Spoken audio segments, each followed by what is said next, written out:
ಓಂ ಸ್ವಸ್ತಿ. ನಮ್ಮ ದೇವನಹಳ್ಳಿಯಲ್ಲಿರುವ ಪುರಾತನವಾದ ಕಟ್ಟಡದೊಂದಿಗೆ ಶ್ರೀ ನಂಜುಂಡೇಶ್ವರ ಸ್ವಾಮಿ ದೇವಸ್ಥಾನ ಕೋಟೆ ಹತ್ತಿರ. ಇಲ್ಲಿ ಪ್ರತಿನಿತ್ಯ ಬೆಳಿಗ್ಗೆ 6:30ಗೆ ಅಭಿಷೇಕವನ್ನು ನಡೆಯುತ್ತದೆ. ಪಾರ್ವತಿ ದೇವಿ ಕೂಡ ಅಷ್ಟೇ. ಪ್ರತಿದಿನ ವಿಶೇಷ ಪೂಜಾ ಕಾರ್ಯಕ್ರಮಗಳಿರುತ್ತದೆ.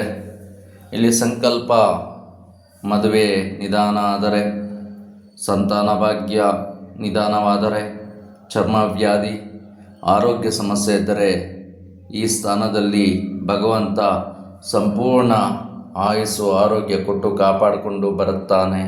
ತದನಂತರ ಇಲ್ಲಿ ಹಳೆಯದಾದ ನಾಗರಹಾವು ಕೂಡ ಇದೆ, ಕರಿ ನಾಗರಹಾವು. ಎಲ್ಲರಿಗೂ ಕೂಡ ಈ ನಂಜುಂಡೇಶ್ವರ ಸ್ವಾಮಿ ಸುಖ ಸಂತೋಷ ಕೊಡಬೇಕೆಂಬಲ್ಲಿ ಪ್ರಾರ್ಥನೆ. ಓಂ ಸ್ವಸ್ತಿ.